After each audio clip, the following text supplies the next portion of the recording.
Hello every one, എന്തൊക്കെയുണ്ട് വിശേഷം? എല്ലാവരും സുഖമായിരിക്കുന്നില്ലേ? അൽഹംദുലില്ലാ, ഞാനിവിടെ അടിപൊളിയായിരിക്കുന്നത്. അപ്പോൾ നമ്മളിപ്പോൾ ഒമാനിലെത്തിയിട്ടോ. ഇന്നലെ രാത്രി ഒരു 9:30 ടൈമിലാട്ടോ നമ്മളിവിടെ എത്തിയത്. നമ്മൾ എത്തി ജസ്റ്റ് ചെക്ക് ഇൻ ചെയ്തു. അത് കഴിഞ്ഞിട്ട് തൊട്ടടുത്തുള്ള ഒരു റെസ്റ്റോറൻറ്റ് പോയിട്ട് ഡിന്നർ കഴിച്ചു. പിന്നെ കിടന്നുറങ്ങിയിട്ടോ. അപ്പോൾ ഇന്ന് രാവിലെയാണ് നമ്മുടെ ഡേ സ്റ്റാർട്ട് ചെയ്യുന്നത്. ഇപ്പോൾ ടൈം രാവിലെ 8 മണിയാവാൻ പോകട്ടോ. ഇപ്പോഴാണ് നമ്മളിവിടുന്ന് ഇറങ്ങുന്നത്. ഇന്നത്തെ നമ്മുടെ ഐറ്റിനറി എന്ന് പറയുന്നത് വാദി ഷാബ് കേവ് ഉണ്ട്, പിന്നെ ബിമ്മ സിംഗ് ഹോൾ. ഈ 2 പ്ലേസസ് ആട്ടോ, 2ഉം വാദീസ് ആണ്. അപ്പോൾ എന്തായാലും വെള്ളത്തിൽ ഇറങ്ങേണ്ട ആക്ടിവിറ്റീസ് അങ്ങനത്തെ കാര്യങ്ങളൊക്കെ ഉണ്ടാവും. എന്തായാലും ഇനി നമുക്ക് അങ്ങോട്ട് പോവാം. രാവിലെ ബ്രേക്ക്ഫാസ്റ്റ് കഴിച്ചിട്ടാട്ടോ നമ്മൾ പോവാ. So welcome back to a brand new episode of Thaslikabs YouTube channel.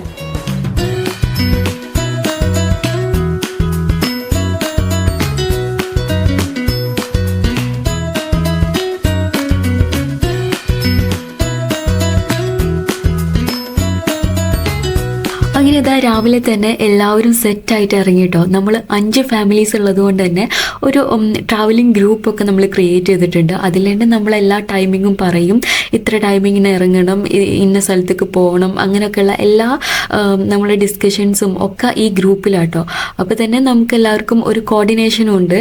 പിന്നെ ഇതാണ് കേട്ടോ നമ്മളെ കുട്ടീസ്. ഇവർ ഒരു ദിവസം കൊണ്ട് തന്നെ ഈ ഒരു 7 to 8 hours ഈ ട്രാവലിംഗ് ഉണ്ടായല്ലോ, ഇതിൽ തന്നെ ഇവരെല്ലാവരും തമ്മിൽ നല്ല സിങ്കായിരിക്കുന്നത്. എല്ലാവരും ഭയങ്കര കട്ട സപ്പോർട്ടാട്ടോ, അങ്ങോട്ടും ഇങ്ങോട്ടും ഫുൾ ഹെൽപ്പിങ്ങും അവരുടെ ആയിട്ടുള്ള കളികളും കാര്യങ്ങളൊക്കെ ആയിട്ട് അവരും ഒരു സൈഡിൽ കൂടെ അങ്ങനെ പോകുന്നുണ്ട്. നമുക്ക് കൂടുതലായിട്ട് അവരിങ്ങനെ പിന്നാലെ നടക്കേണ്ട ആവശ്യമൊന്നും വന്നിട്ടില്ല കേട്ടോ. അവരെന്നെയാണ് എല്ലാവരും കൂടി സെറ്റായിട്ട് നടക്കുകയും കാര്യങ്ങളൊക്കെ ചെയ്തിരുന്നത്. അങ്ങനെ നമ്മൾ മോർണിംഗ് ബ്രേക്ക്ഫാസ്റ്റ് കഴിക്കാൻ വേണ്ടിയിട്ട് നമ്മുടെ ഹോട്ടലിൻ്റെ തൊട്ടപ്പുറത്ത് തന്നെയുള്ള ഒരു റെസ്റ്റോറൻറ്റിലേക്ക് വന്നതാട്ടോ. ഇവിടുത്തെ ബാക്കി ഐറ്റംസ് ഒന്നും കുഴപ്പമില്ലായിരുന്നു, പക്ഷേ എനിക്ക് ഏറ്റവും ഇഷ്ടപ്പെട്ടത് ദോശയും ഇവരുടെ ഒരു മുട്ട റോസ്റ്റും ഉണ്ട്. അത് നല്ല ടേസ്റ്റ് ഉണ്ടായിരുന്നു.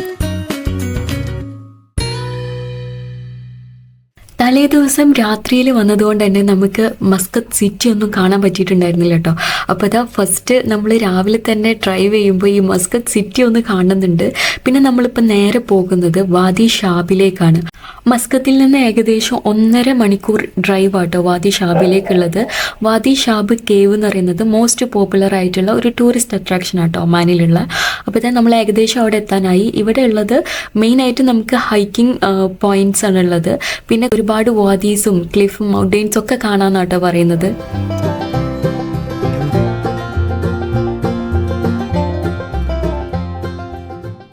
നമ്മളിവിടെ ഒരു 12 മണി, ഉച്ചക്ക് 12 മണി ടൈമിലാട്ടോ എത്തുന്നത്. അതുകൊണ്ട് തന്നെ നല്ല ചൂടും വെയിലും ഉണ്ട്. പിന്നെ കുട്ടികളായിട്ട് ഈ ഒരു ഹൈക്കിങ് കുറച്ച് റിസ്ക് ആയിട്ട് തോന്നിയിട്ടോ. കാരണം ഇതിൻ്റെ ഏരിയ എന്ന് പറയുന്നത് നല്ല കല്ലും ഒക്കെ ഉള്ള ഒരു ഏരിയയാണ്. നടക്കാനും കുറച്ച് ബുദ്ധിമുട്ടുണ്ട്. പിന്നെ കുട്ടികളൊക്കെ എടുത്തിട്ട് നടക്കുകയാണെന്നുണ്ടെങ്കിലും അതും റിസ്ക്കാണ്. നല്ല സ്റ്റീപ്പായിട്ടുള്ള ഹൈക്കിംഗ് ആയിരുന്നു. ഒരു 45 മിനിറ്റ്സോളം നമ്മൾ ഇതിൻ്റെ മുകളിലേക്ക് നടന്നിട്ടുണ്ട് കേട്ടോ. നമ്മൾ വഴി തെറ്റിയതല്ല, ഇവിടെ അടിയിട്ടാണ് സ്പേസ് ഉള്ളത്. ജസ്റ്റ് ഇതിൻ്റെ മുകളിൽ നിന്ന് കാണാൻ വേണ്ടി. അപ്പോൾ നമുക്ക് നൈസായിട്ട് വഴി തെറ്റിയിട്ടാണ് നമ്മൾ വാദി ഷാബ് വരാൻ വേണ്ടിയിട്ടാണ് ഇത്രയും അധികം ഇവിടുന്ന് ഇങ്ങനെ ട്രക്ക് ചെയ്ത് വന്നത്.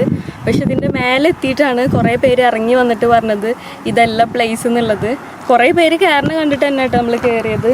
പക്ഷെ ഇതല്ല പ്ലേസ്. ഇവിടുന്ന് കുറച്ചും കൂടി പോയിട്ടാണ് ആ ഒരു ട്രക്കിംഗ് പോയിന്റ് വരുന്നത് കേട്ടോ. അപ്പോൾ നമ്മൾ തിരിച്ച് ഈ വന്ന വഴിയൊക്കെ ഇറങ്ങിക്കൊണ്ടിരിക്കുകയാണ്. അപ്പോൾ നമ്മുടെ ഫസ്റ്റ് ഡെസ്റ്റിനേഷൻ തന്നെ ഒരു തീരുമാനമായിട്ടോ. അപ്പോൾ നമ്മൾ വന്നത് വാദി ഷാബ് കേവ് എന്ന് ഗൂഗിളിൽ സെർച്ച് ചെയ്ത് നോക്കിയിട്ടാണ്. പക്ഷേ വാദി ഷാബ് എന്ന് മാത്രം സെർച്ച് ചെയ്യുകയാണെന്നുണ്ടെങ്കിലാണ് ശരിക്കുള്ള ലൊക്കേഷൻ കിട്ടുക. ഇതൊരു വ്യൂ പോയിന്റ് മാത്രമാട്ടോ. ഇത്രയും അധികം 45 മിനിറ്റ്സ് നമ്മൾ ഹൈക്ക് ചെയ്തിട്ട് കയറിയാൽ താഴെയുള്ള വ്യൂ കാണാൻ മാത്രമേ പറ്റുള്ളൂ. ശരിക്കുള്ള ലൊക്കേഷൻ എന്ന് പറഞ്ഞാൽ ഇവിടുന്ന് 1 കിലോമീറ്റർ ബാക്കിലാണ്. അപ്പോൾ നമ്മൾ പിന്നെ വാദി ഷാബ് എന്ന് സെർച്ച് ചെയ്തിട്ട് ആ ഡെസ്റ്റിനേഷനിലേക്ക് പോയിക്കൊണ്ടിരിക്കുകയാണ്. ഇവിടെ അത്യാവശ്യം ആളുകളും നല്ല തിരക്കുണ്ട് കേട്ടോ. ഇത് കണ്ടപ്പോൾ തന്നെ നമുക്ക് മനസ്സിലായി ഒമാനിലെ മോസ്റ്റ് പോപ്പുലർ ആയിട്ടുള്ള ഒരു ടൂറിസ്റ്റ് ഡെസ്റ്റിനേഷനിൽ എന്തായാലും ആൾക്കാരുണ്ടാവുമല്ലോ. നമ്മൾ ആദ്യം പോയിരുന്ന സ്ഥലത്ത് ആകെ 1-2 ആളുകൾ മാത്രമായിട്ട് ഉണ്ടായിരുന്നത്. അപ്പോൾ ഇവിടെ നമ്മൾ കാറ് പാർക്ക് ചെയ്തതിന് ശേഷം നമ്മുടെ ഡെസ്റ്റിനേഷനിലേക്ക് നടക്കുകയാണ്. ഒരുപാട് ആളുകളുണ്ടെന്ന് വെച്ചാൽ ഒരുപാട് ആളുകൾ വന്നുകൊണ്ടേ ഇരിക്കുന്നുണ്ട് കേട്ടോ.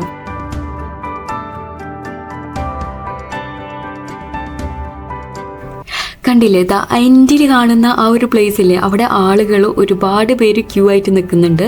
അതാണ് നമ്മുടെ വാദി ഷാബ് കേവിലേക്കുള്ള സ്റ്റാർട്ടിംഗ് പോയിന്റ് വരുന്നത് കേട്ടോ. ഇവിടെ ദാ ഒരുപാട് നേരമായിട്ട് ആളുകൾ വെയിറ്റ് ചെയ്തുകൊണ്ടിരിക്കുകയാണ്. ഇവിടുന്ന് ഒരു 3-4 ബോട്ട് സർവീസ് ഉണ്ട് കേട്ടോ. അതിൽ കയറിയിട്ട് ഈ വാദി ക്രോസ് ചെയ്തിട്ട് ഓപ്പോസിറ്റ് സൈഡിലേക്ക് പോയിട്ട് വേണം നമ്മുടെ ഹൈക്കിംഗ് അവിടുന്ന് സ്റ്റാർട്ട് ചെയ്യാൻ. പറഞ്ഞു എന്താ എങ്ങനെയാണ് റൂട്ട് എന്ന് പറഞ്ഞാൽ ഇതിൽ കയറുന്നത്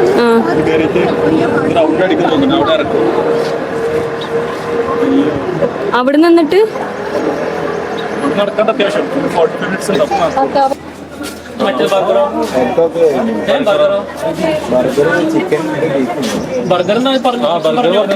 ഓൾറെഡി ഒരു 45 മിനിറ്റ്സ് നമ്മൾ ഹൈക്ക് ചെയ്തുകൊണ്ട് തന്നെ നമ്മൾ മക്കളും എല്ലാവരും നല്ല ടയേർഡ് ആയിരുന്നു കേട്ടോ. അപ്പം നമ്മളെല്ലാവരും ഫുഡ് കഴിച്ചിട്ട് കയറാമെന്ന് വിചാരിച്ചു. പിന്നെ നല്ല ക്യൂ കണ്ടപ്പം ഫുഡ് നമ്മൾ പാർസൽ വാങ്ങിയിട്ട് ഓപ്പോസിറ്റ് സൈഡിൽ പോയിട്ട് കഴിക്കാമെന്ന് കേട്ടോ വിചാരിച്ചു. അങ്ങനെയാണെങ്കിൽ ആ ഒരു ക്യൂന്ന് നമുക്ക് കടന്നു കിട്ടാം.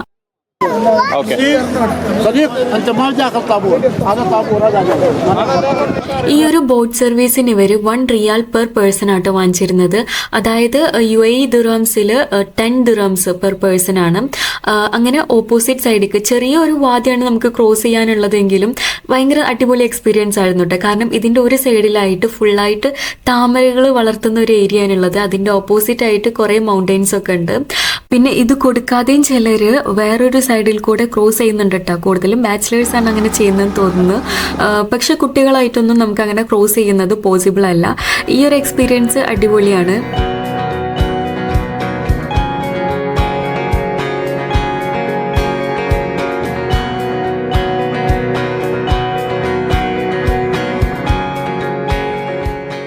അങ്ങനെ നമ്മൾ ഓപ്പോസിറ്റ് സൈഡിലേക്ക് കടന്നിട്ട് ഇതാ ഉള്ളിലേക്ക് നടന്നുകൊണ്ടിരിക്കുക കേട്ടോ. ഇത് ഈത്തപ്പന തോട്ടങ്ങളുടെ ഇടയിലൂടെയാണ് നമ്മൾ പോകുന്നത്.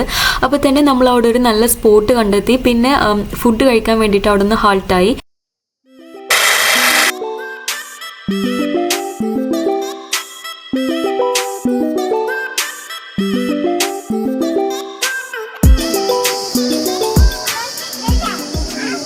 പിന്നീട് അവിടുന്ന് അങ്ങോട്ട് നമുക്ക് ഉണ്ടായിട്ടുള്ള യാത്രാ എക്സ്പീരിയൻസ് എന്ന് പറയുന്നത് ഭയങ്കര അടിപൊളിയായിരുന്നു കേട്ടോ. കാരണം ഒരു സൈഡിൽ മൊത്തം വാഴ, പപ്പായ, ഈത്തപ്പഴത്തോട്ടങ്ങൾ, മാവ്, അങ്ങനത്തെ നമ്മൾ കേരളത്തിൽ കാണുന്നതും ഗൾഫ് കൺട്രീസിൽ കാണുന്നതായിട്ടുള്ള എല്ലാ ഐറ്റംസും ഉണ്ട്. മറ്റൊരു സൈഡിൽ ഫുള്ളായിട്ട് മൗണ്ടെയിൻസ് ആൻഡ് വാദീസ്. ഇത് നമുക്ക് കണക്ട് ചെയ്യാൻ തന്നെ ഭയങ്കര ഒരു ഇതാട്ടോ. സംഭവം നമുക്ക് വിശ്വസിക്കാൻ പറ്റില്ല. ഇങ്ങനെ ഒരു ഏരിയയിൽ കൂടെ നമ്മൾ നടന്നു പോകുമ്പോൾ ഇതെങ്ങനെയാണ് ഒരുമിച്ച് ഇവിടെ ക്രിയേറ്റഡ് ആയത് കേട്ടോ. പിന്നെ ഇതിൽ കൂടെയുള്ള ഈ ഒരു ഹൈക്കിങ് ജീവിതത്തിൽ ഒരിക്കലെങ്കിലും നമ്മൾ എക്സ്പീരിയൻസ് ചെയ്യേണ്ട ഒരു സംഭവം കേട്ടോ. ഇത്രയും അഡ്വഞ്ചറസ് ആയിട്ടുള്ള ഈ ഒരു ഹൈക്കിങ്, അത് നമ്മൾ കുട്ടികളായിട്ടാട്ടോ പോകുന്നത്. കുട്ടികളായിട്ട് പോകൽ കുറച്ച് റിസ്ക് തന്നെയാണ്. പക്ഷെ അവരെ നന്നായി ശ്രദ്ധിച്ച് കൊണ്ടുപോകണമെന്നുണ്ടെങ്കിൽ നമുക്കും അവർക്കും നല്ലൊരു എക്സ്പീരിയൻസ് തന്നെ കേട്ടോ അത് ജീവിതത്തിൽ. പിന്നെ ഈ ഒരു വാദി ഷാബ് കേവിൻ്റെ എൻഡിലേക്ക് എത്തണമെങ്കിൽ ഒരു 2 മണിക്കൂറിൽ കൂടുതൽ നമ്മൾ ഹൈക്ക് ചെയ്യേണ്ടതുണ്ട്. പക്ഷെ നമ്മളൊരു 1.5 മണിക്കൂർ ആകുമ്പോഴത്തേനും സ്റ്റോപ്പ് ചെയ്ത് അവിടെ തന്നെയുള്ള ഒരു വാദിയിൽ ഇറങ്ങി അടിച്ചു പൊളിക്കാട്ടോ ചെയ്തത്. കാരണം 5 മണിയായിരുന്നു ഇതിൻ്റെ ക്ലോസിങ് ടൈം വരുന്നത്. അപ്പോൾ അതിനു മുന്നേ നമുക്കിത് എൻഡ് ചെയ്ത് പുറത്ത് കിടക്കണം എന്നുണ്ടെങ്കിൽ നമ്മൾ മാക്സിമം ഇവിടെ തന്നെ എൻജോയ് ചെയ്യണമായിരുന്നു.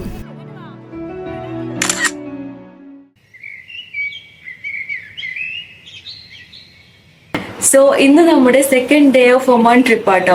ഇന്ന് നമ്മൾ പോകുന്നത് ഒരു ഫോർട്ട് പോകുന്നുണ്ട് മസ്കത്തിൽ തന്നെയുള്ള.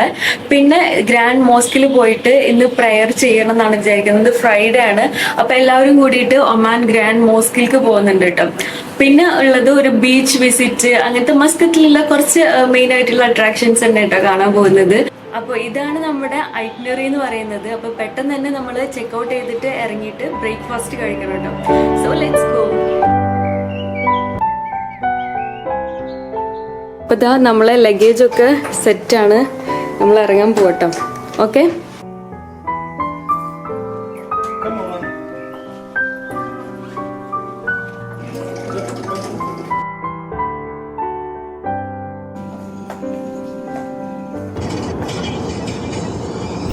അപ്പോൾ ഇന്നത്തെ നമ്മുടെ ആദ്യത്തെ വിസിറ്റ് എന്ന് പറയുന്നത് മസ്കത്തിനടുത്ത് തന്നെയുള്ള മുത്ര എന്ന് പറഞ്ഞിട്ടുള്ള ഒരു പ്ലേസ് ആണ്.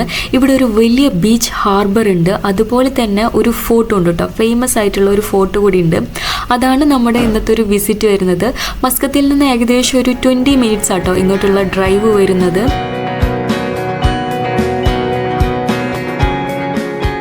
അപ്പോൾ ഫോർട്ടിൻ്റെ ഉള്ളിലേക്ക് കയറുന്നതിന് മുന്നേ തന്നെ അതിനടിയിലായിട്ട് ഒരു മ്യൂസിയം വരുന്നുണ്ട്. മ്യൂസിയത്തിൽ നമ്മൾ കയറുന്നില്ല, എന്നാലും മ്യൂസിയത്തിൻ്റെ ഔട്ട്ഡോർ കാണാൻ നല്ല ഭംഗിയുണ്ട് കേട്ടോ. ഒരുപാട് നല്ല ഫോട്ടോസ് എടുക്കാമെന്ന് വിചാരിച്ചിട്ട് നമ്മളെല്ലാവരും കൂടി അവിടെ നിന്നിട്ട് കുറച്ച് നേരമൊക്കെ ഫോട്ടോഷൂട്ട് ഉണ്ടായിരുന്നു.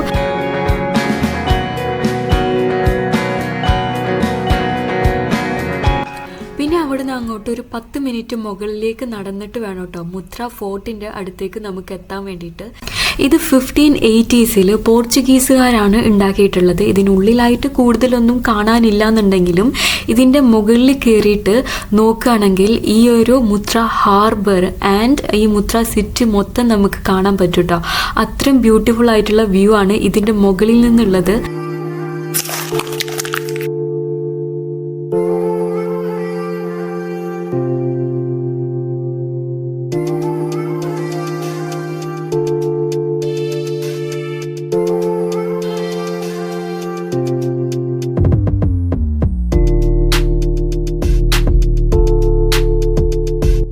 പണ്ടത്തെ മിലിറ്ററി പ്ലേസ് ആയിരുന്ന ഈ ഒരു ഫോർട്ട് ഇപ്പോൾ ഫോട്ടോഷൂട്ടിന് അടിപൊളിയായിട്ടുള്ള സ്ഥലമാട്ടോ. കാരണം നല്ല വ്യൂ ആണ് ഇവിടുന്ന്.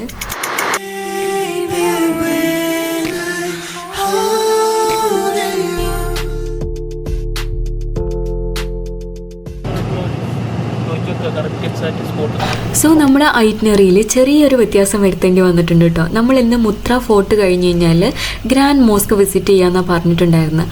പക്ഷെ നമ്മൾക്ക് ഇന്നലെ ബിമ്മ സിംഗ് ഹോള് മിസ്സായിരുന്നു. അപ്പോൾ ഇത് ശരിക്കും നമ്മളൊന്ന് കണ്ടിരിക്കേണ്ട ഐറ്റം തന്നെ ആയ കാരണം ഇത് നമുക്ക് കളയാൻ തോന്നിയില്ല. അത് കാരണം നമ്മൾ നേരെ ബിമ്മ സിംഗ് ഹോള് കാണാൻ വേണ്ടി വന്നു. ഇത് ട്രൂലി ഒരു നാച്ചുറൽ മാർവലാന്ന് തന്നെ പറയാം കേട്ടോ. ഭൂമിയുടെ അടിയിലുള്ള ലൈംസ്റ്റോൺ ഡിസൊല്യൂഷൻ സംഭവിച്ചതിന് ശേഷം അപ്പർ ലെയർ കൊളാപ്സ് ചെയ്യുന്നത് വഴിയാണ് ഇങ്ങനെയുള്ള സിങ്ക് ഹോൾസ് ക്രിയേറ്റഡ് ആവുന്നത് കേട്ടോ. അപ്പോൾ ഇത് ഒരു നാച്ചുറൽ ആയിട്ടുള്ള ഒരു പ്രതിഭാസമാണ്. പക്ഷേ ഇവിടുത്തെ ലോക്കൽസ് ഇതിനെ ഹവിയത്തിൻ നജം എന്നർത്ഥമുള്ള സ്റ്റാർ വഴി ക്രിയേറ്റഡ് ആയിട്ടുള്ള ഒരു വെല്ലാണെന്ന് കേട്ടോ വിശ്വസിക്കുന്നത്. അപ്പോൾ ഓരോ നാട്ടുകാർക്കും ഓരോ വിശ്വാസമല്ലേ. പിന്നെ ഈദായതുകൊണ്ട് തന്നെ നല്ല തിരക്കായിരുന്നു കേട്ടോ. അപ്പോൾ അവിടെ നമ്മൾ വിചാരിച്ചത്ര വെള്ളത്തിലിറങ്ങാനോ എൻജോയ് ചെയ്യാനോ എന്നുള്ള ഒരു പ്രൈവസി ഉണ്ടായിരുന്നില്ല. അതുകൊണ്ട് തന്നെ തൊട്ടടുത്തുള്ള പെബിൾ ബീച്ച് എന്നറിയപ്പെടുന്ന ഈ ഒരു ബീച്ചിലേക്ക് വന്നിട്ടോ. പിന്നെ ഈ ഒരു ബീച്ചിന് പെബിൾ ബീച്ച് എന്നല്ലാതെ വേറൊരു പേരിടാൻ പറ്റില്ല കേട്ടോ. കാരണം അത്രക്കധികം പെബിൾസ് ആണ് ഇതിൻ്റെ ഈ ഒരു പുറത്തുണ്ടായിരുന്നത് കേട്ടോ. അടിപൊളിയാണ്, നല്ല ഭംഗിയുള്ള ക്രിസ്റ്റൽസ് പോലത്തുള്ള പെബിൾസും അടിപൊളി പെബിൾസ്. നമ്മൾ വരുമ്പോൾ ഒരുപാട് പെബിൾസ് ഇവിടുന്ന് കൊടുന്നിട്ടോ എടുത്തിട്ട്. അങ്ങനെ ഞങ്ങളിവിടെ ഒരുപാട് നേരം രാത്രി ഒരു 8 മണി വരെ നമ്മൾ ഈ ഒരു ബീച്ചിൽ എൻജോയ് ചെയ്തിട്ടോ. കുട്ടികളായാലും നമ്മളെല്ലാവരും ഒന്ന് നന്നായി റിലാക്സ്ഡ് ആയി, നല്ല മൈൻഡൊക്കെ ഒന്ന് ക്ലിയർ ആയി എന്നൊക്കെ പറയാം.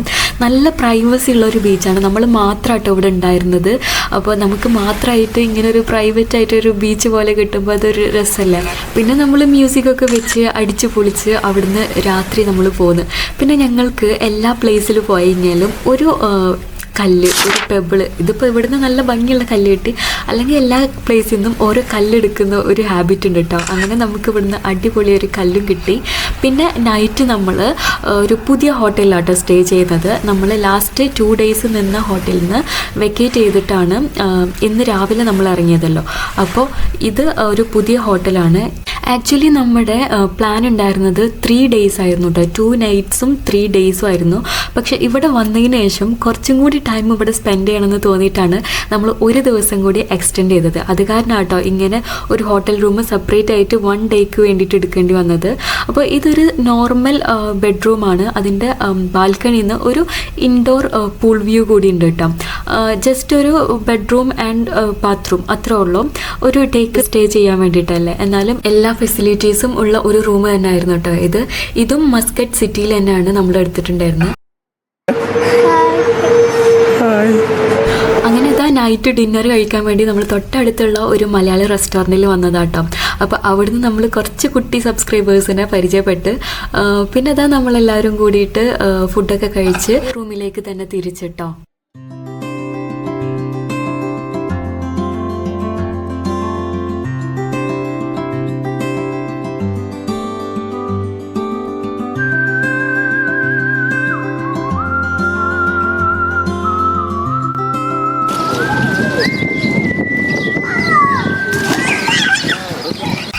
നെക്സ്റ്റ് ഡേ മോർണിംഗ് നമ്മുടെ ഹോട്ടലിൻ്റെ താഴെ തന്നെയുള്ള ഒരു വലിയ സ്വിമ്മിംഗ് പൂൾ ഉണ്ട് കേട്ടോ. അപ്പോൾ അവിടെ നമ്മളെല്ലാവരും കൂടിയിട്ട് കുട്ടികളും വലിയവരൊക്കെ കൂടിയിട്ടൊന്ന് പൂളിൽ ഇറങ്ങി ഒന്ന് ടൈം സ്പെൻഡ് ചെയ്തിട്ട് പോകാമെന്ന് വിചാരിച്ചു. കാരണം ഇന്ന് നമ്മുടെ ലാസ്റ്റ് ഡേ അല്ല. അപ്പോൾ ഒരുപാട് ധൃതി പിടിച്ച് ഇറങ്ങേണ്ട ആവശ്യമൊന്നുമില്ല. എല്ലാം കഴിഞ്ഞ് നമ്മൾ വെക്കേറ്റ് ചെയ്തിട്ടാട്ടോ ഈ റൂമിൽ നിന്ന് ഇറങ്ങുക. അപ്പോൾ കുറച്ച് ടൈമൊക്കെ ഒന്ന് സ്പെൻഡ് ചെയ്തിട്ട് പോകാമെന്ന് തന്നെ വിചാരിച്ചിരുന്നു.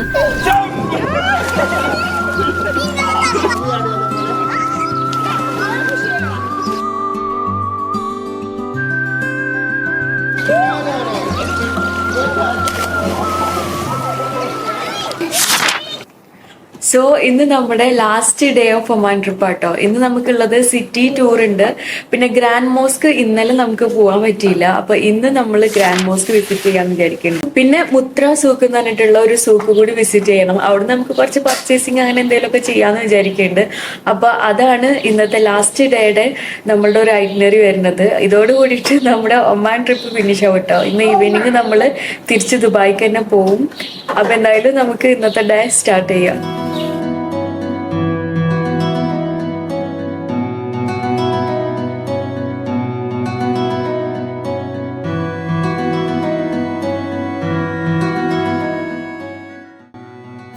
അപ്പോൾ അങ്ങനെ നമ്മൾ റൂമിൽ നിന്ന് ചെക്ക് ഔട്ട് ചെയ്തിട്ട് ഒരു 12 മണിയൊക്കെ ആകുമ്പോഴാട്ടോ ഇറങ്ങിയത്. പിന്നെ ഒമാൻ വരെ വന്നിട്ട് ഇവിടുത്തെ ഒതൻറ്റിക് ആയിട്ടുള്ള ഒമാനി ഫുഡ് ടേസ്റ്റ് ചെയ്തില്ലെങ്കിൽ മോശമല്ലേ. അപ്പോൾ നമ്മൾ ഒരു ഒമാനി റെസ്റ്റോറൻറ്റിലേക്ക് വന്നതാട്ടോ എല്ലാവരും കൂടിയിട്ട്. നമ്മൾ ബ്രേക്ക്ഫാസ്റ്റ് സ്കിപ്പ് ചെയ്തിരുന്ന് ലൈറ്റായിട്ടുള്ള ബ്രേക്ക്ഫാസ്റ്റ് കഴിച്ചത്. അപ്പോൾ ബ്രഞ്ചായിട്ട് നമുക്ക് ഒമാനി ഫുഡ് തന്നെ ടേസ്റ്റ് ചെയ്ത് നോക്കാമെന്ന് പറഞ്ഞ്. അപ്പോൾ അതാ ഇത് മട്ടൻ ഷൂ കേട്ടോ. ഇത് ഒമാനി ഒതൻറ്റിക് ആയിട്ടുള്ള ഫുഡാണ്. അപ്പം മട്ടൻ ഷൂയും ചിക്കൻ മന്തിയാണ് നമ്മൾ ഓർഡർ ചെയ്തിരുന്നത്. അപ്പം മട്ടൻ കഴിക്കാത്ത കുറച്ച് പേരുണ്ട്, അവർക്ക് വേണ്ടിയിട്ട് ചിക്കൻ മന്തി കൂടി ഓർഡർ ചെയ്തിരുന്നു. പിന്നെ ഇത് കാമൽ റോസ്റ്റ് ആട്ടോ, അതും നമ്മൾ ഓർഡർ ചെയ്തിട്ടുണ്ടായിരുന്നു.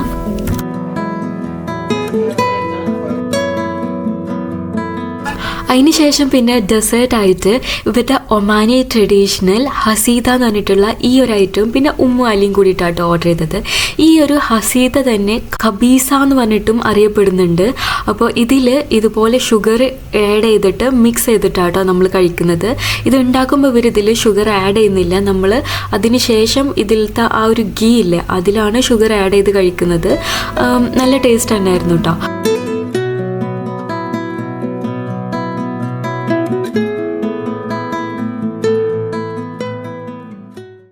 അങ്ങനെ ഫുഡൊക്കെ കഴിച്ചു കഴിഞ്ഞ് നമ്മൾ നേരെ പോയത് അൽ ആലം പാലസ് എന്നറിയപ്പെടുന്ന ഇവിടുത്തെ ഒമാൻ്റെ സുൽത്താൻ്റെ പാലസിലേക്കാണ്. പണ്ട് കാലത്ത് സുൽത്താൻമാർ താമസിച്ചിരുന്നത് ഈ ഒരു പാലസിലായിരുന്നു.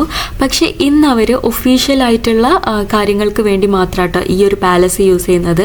ഇതിൻ്റെ ഉള്ളിലേക്കൊന്നും നമുക്ക് എൻട്രൻസ് ഇല്ല, പക്ഷേ പുറത്തു നിന്നുള്ള വ്യൂ അടിപൊളിയാണ്. 4 സൈഡിലും ചുറ്റിക്കൊണ്ടാണ് കേട്ടോ ഈ ഒരു പാലസ് ഇവരുണ്ടാക്കിയിരിക്കുന്നത്. അതുപോലെ തന്നെ ഇത് ഒമാനിൽ വെച്ച് ഏറ്റവും വലിയ പാലസ് എന്നാണ് അൽ ആലം പാലസ് അറിയപ്പെടുന്നത്.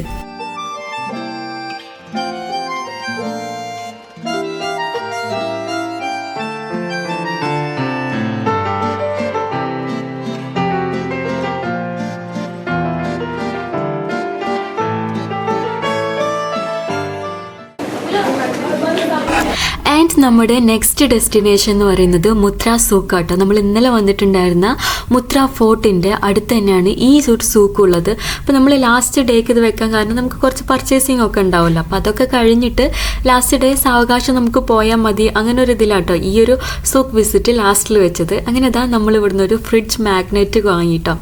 എന്തെങ്കിലും ഒരു സവനീർ നമുക്ക് ആവശ്യമല്ലോ. അപ്പോൾ ഒരു ഫ്രിഡ്ജ് മാഗ്നറ്റ് എടുത്തിട്ടുണ്ടായിരുന്നു. അതൊക്കെ ന്യൂ ഹാറ്റ് കിട്ടിയാ ന്യൂ ഹാറ്റ്. പിന്നെ അസബീബിക്ക് ഏറ്റവും ഫേവറേറ്റ് ആയിട്ടുള്ള എന്താണെന്ന് വെച്ച് കഴിഞ്ഞാൽ അത് ഹാറ്റ് ആട്ടോ. ഫുൾ ടൈം അവന് ഹാറ്റ് ഇട്ടിട്ടാണ് നടക്കുക. അപ്പോൾ അവനൊരു ഹാറ്റ് വാങ്ങി. അതുപോലെ തന്നെ ഇവിടെ ഇങ്ങനെ വലിയ ഹാറ്റ്സ് ഇരിക്കണുണ്ട്. അപ്പോൾ എനിക്കൊരു ഹാറ്റ് വാങ്ങാൻ തോന്നിയിട്ടോ. അപ്പോൾ ഞാൻ ഈ ഒരു വൈറ്റ് ഹാറ്റ് കൂടി വാങ്ങി. അപ്പോൾ ഇതൊരു മലയാളി ആളുടെ കടയാണ്. അപ്പോൾ മലയാളികളെ കണ്ട് നമ്മൾ എന്തായാലും വാങ്ങാണ്ടിരിക്കില്ലല്ലോ. പിന്നെ ഈ ഒമാനിൽ വന്നതിന് ശേഷം നമ്മൾ കൂടുതലായിട്ടും ശ്രദ്ധിച്ചത് ഇവിടുത്തെ പള്ളികളാട്ടോ. നല്ല ഭംഗിയുള്ള പള്ളികൾ എന്ന് വെച്ചാൽ നല്ല ഭംഗിയുണ്ട്. ദുബായിലോ യുഎഇയിൽ എവിടെ ഇത്ര ഭംഗിയുള്ള പള്ളികൾ നമ്മൾ കണ്ടിട്ടില്ല. ഗ്രാൻഡ് മോസ്ക് ഒഴിച്ച് ഇങ്ങനെ ഭംഗിയുള്ള പള്ളികൾ കുറവാട്ടോ. അപ്പോൾ നമ്മൾ നെക്സ്റ്റ് വിസിറ്റ് ചെയ്യാൻ വന്നിരിക്കുന്നത് മസ്കത്തിലെ ഗ്രാൻഡ് മോസ്കിലേക്കാണ്. ഒമാനിലെ തന്നെ ഏറ്റവും വലിയ പള്ളിയാട്ടോ ഈ ഒരു മസ്കത്ത് ഗ്രാൻഡ് മോസ്ക് എന്ന് പറയുന്നത്. അപ്പോൾ ഇവിടേക്കാണ് വന്നത്. അപ്പോൾ ഇവിടുന്ന് എന്തായാലും മഗ്‌രിബൊക്കെ നിസ്കരിച്ച് കഴിഞ്ഞ് നമുക്ക് അങ്ങനെ നമ്മുടെ ഈ ഒരു ഒമാൻ ട്രിപ്പ് വൈൻഡപ്പ് ചെയ്യാന്നാണ് നമ്മൾ വിചാരിച്ചേക്കുന്നത്. ഇത് കഴിഞ്ഞ് നമ്മൾ ദുബായിക്ക് തന്നെ തിരിച്ചു പോകട്ടോ. ഒരു 6 to 7 hours ഡ്രൈവ് ഉണ്ടല്ലോ ഇവിടുന്ന്. അപ്പോൾ ഇതൊക്കെ കഴിഞ്ഞ് ഒന്ന് റെസ്റ്റ് എടുത്ത് പള്ളിയുടെ ഉള്ളൊക്കെ കണ്ടു കഴിഞ്ഞ് നമുക്ക് പോകാമെന്ന് വിചാരിച്ചേക്കുന്നത്. അപ്പോൾ ഈ ഒമാനിത്തെ പള്ളികളെ കാര്യം പറഞ്ഞപ്പോഴാണ് കൂടുതൽ ഒരു അറബിക് ടച്ച് ഉള്ള പള്ളികളാട്ടോ ഇവിടെ ഉള്ളതൊക്കെ. ഇത് പള്ളിയുടെ ഉള്ളിലത്തെ മജ്ലിസാണ് വരുന്നത്. നല്ല അടിപൊളി ഡെക്കറേഷൻസ് ആട്ടോ ഇവിടെ ചെയ്തിരിക്കുന്നത്. ഈ ഒരു ഗ്രാൻഡ് മോസ്ക് മസ്റ്റായിട്ട് നിങ്ങൾ ഒമാനിൽ വന്നാൽ വിസിറ്റ് ചെയ്യേണ്ട ഒരു ഐറ്റം തന്നെയാണ്.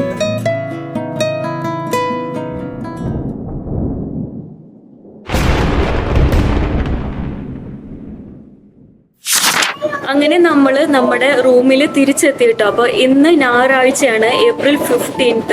April 14th രാത്രിയാണ് നമ്മൾ അവിടുന്ന് തിരിച്ചത്. പുലർച്ചെ 4:30 നമ്മളിവിടെ എത്തുകയും ചെയ്തു. നമ്മൾ സേഫ് ആണ്. ഇന്ന് ഒമാനിൽ ഇപ്പോൾ ഫ്ലഡ് സ്റ്റാർട്ട് ചെയ്തിട്ടുണ്ട്. അപ്പോൾ കുറേ പേര് ചോദിച്ചിരുന്നത് നിങ്ങൾ സേഫ് ആണോ എന്നുള്ളത്. അൽഹംദുലില്ലാ നമ്മളെല്ലാവരും സേഫ് ആയിട്ട് തന്നെ എത്തിയിട്ടുണ്ട്. പക്ഷെ അവിടുത്തെ അവസ്ഥ ഇപ്പോൾ വളരെ വിഷമകരമാണെന്നാണ് കേൾക്കുന്നത്. കാരണം നമ്മൾ കണ്ട ഒരു സ്ഥലത്ത് ഇങ്ങനത്തെ പ്രോബ്ലംസ് ഫേസ് ചെയ്യാന്ന് കേൾക്കുമ്പോൾ നമുക്കായാലും ഭയങ്കര വിഷമമുണ്ടാവും. അപ്പോൾ ഓൾറെഡി നമ്മൾ കേരളത്തിലുള്ളവർ ഫ്ലഡ് ഫേസ് ചെയ്തവരാണ്. അപ്പോൾ ഫ്ലഡിന്റെ ഒരു ഭീകരമായിട്ടുള്ള ഒരു ഫേസ് എങ്ങനെയുണ്ടെന്ന് നമുക്കറിയാം. ആ ഒരു സിറ്റുവേഷനിൽ കൂടെയാണ് ഇപ്പോൾ ഒമാനിലുള്ളവർ കടന്നു പോകുന്നത്. ഇൻഷാ അല്ലാഹ് അവരെല്ലാവരെയും സേഫ് ആയിട്ട് ഇരിക്കാൻ വേണ്ടി നമ്മളെല്ലാവരും ദുആ ചെയ്യുക. പിന്നെ ഒമാനിലുള്ള ആളുകളാണെന്നുണ്ടെങ്കിൽ നിങ്ങളെല്ലാവരും സേഫ് ആയിട്ട് ഇരിക്കാൻ വേണ്ടി ശ്രദ്ധിക്കുക. ആരും പുറത്തിറങ്ങാതിരിക്കുക. കുട്ടികളായാലും സ്കൂളിൽ പോകുന്ന കുട്ടികളായാലും ഒക്കെ സേഫ് ആയിട്ട് ഇരിക്കാൻ വേണ്ടി നമ്മൾ ശ്രദ്ധിക്കുക. നമ്മുടെ ഈ ഒരു ട്രിപ്പിന്റെ ടൈമിലൊന്നും നമ്മൾ അവിടെ ഒരു മഴ ഉണ്ടായിരുന്നില്ല. അപ്പോൾ വ്ളോഗ് കണ്ടവർക്ക് അറിയാം അവിടെ നല്ല ചൂടും വെയിലായിരുന്നു നമ്മളുള്ള ടൈമിൽ. നമ്മൾ തിരിച്ചു വരുന്ന അന്ന് രാത്രി മുതലാണ് അവിടെ മഴ സ്റ്റാർട്ട് ചെയ്യുന്നത്. നമ്മൾ വരുമ്പോൾ ചെറുതായി ഒരു ഇടിയും ചാറ്റൽ മഴ ഉണ്ടായിരുന്നു. പക്ഷെ വലിയ മഴ ഒന്നും നമുക്ക് ഫേസ് ചെയ്യേണ്ടി വരുന്നില്ല. ഇന്ന് രാവിലെ മുതലാണ് അവിടെ ഫ്ലഡ് സ്റ്റാർട്ട് ചെയ്തെന്നുള്ള ന്യൂസസ് വന്നു തുടങ്ങിയത്.